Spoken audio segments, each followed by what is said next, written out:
Kozhikode medical കോളേജിൽ 16 ദിവസം പ്രായമുള്ള പെൺകുഞ്ഞിനെ ഉപേക്ഷിച്ച് കടന്നുകളഞ്ഞ അമ്മയെക്കുറിച്ച് വിവരങ്ങൾ ലഭിച്ചു. കുഞ്ഞിന്റെ അമ്മ പത്തനംതിട്ട സ്വദേശിനിയാണ്. ഒരു വർഷമായി ഭർത്താവുമായി അകന്നു കഴിയുന്ന സ്ത്രീയാണ്. അന്വേഷണം പുരോഗമിക്കുന്നതായി പോലീസ് അറിയിച്ചു. വിവരങ്ങളുമായി രമ്യദാസുണ്ട്. രമ്യ പറയും. രാഖി, ഈ കോഴിക്കോട് മെഡിക്കൽ കോളേജിൽ ഈ നവജാത ശിശുവിനെ ഉപേക്ഷിച്ച് അമ്മ കടന്നുകളഞ്ഞ സംഭവത്തിലാണ് നിലവിൽ ഇപ്പോൾ വഴിത്തിരിവുണ്ടായിരിക്കുന്നത്. ഈ അമ്മയെക്കുറിച്ചുള്ള സൂചന മെഡിക്കൽ കോളേജ് പോലീസിന് ലഭ്യമായിട്ടുണ്ട്. ഈ 16 ദിവസം പ്രായമുള്ള പെൺകുഞ്ഞിനെ ഉപേക്ഷിച്ചായിരുന്നു മാതാവ് കടന്നു കളഞ്ഞിരുന്നത്. മെഡിക്കൽ കോളേജ് ആശുപത്രിയിൽ വയനാട് സ്വദേശി എന്ന പേരിലായിരുന്നു മാതാവ് ഈ നമ്പറെല്ലാം നൽകിയിരുന്നത്. പക്ഷെ ഇതിലെല്ലാം ബന്ധപ്പെടാൻ ശ്രമിച്ചപ്പോൾ സാധിച്ചിരുന്നില്ല.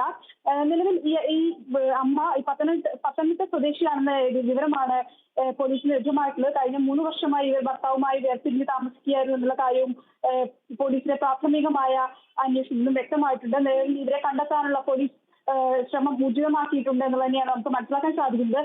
കഴിഞ്ഞ ദിവസമാണ്, അതായത് ഈ 8-ാം തീയതിയാണ് ഈ പ്രസവത്തിന് വേണ്ടി പത്തനംതിട്ട സ്വദേശി മെഡിക്കൽ കോളേജ് ആശുപത്രിയിൽ പ്രവേശിപ്പിക്കപ്പെട്ടത് എന്നുള്ളതാണ് നമുക്ക് മനസ്സിലാക്കാൻ സാധിക്കുന്നത്. 12-ാം തീയതി ഇവരെ ഡിസ്ചാർജ് ആയി പോവുകയും ചെയ്തിരുന്നു. അതിനുശേഷമാണ് കൂടെ നിന്ന സ്ത്രീയുടെ കയ്യിൽ ഈ കുഞ്ഞിനെ ഏൽപ്പിച്ചുകൊണ്ട് ഈ അമ്മ കടന്നു കളയുന്നത്.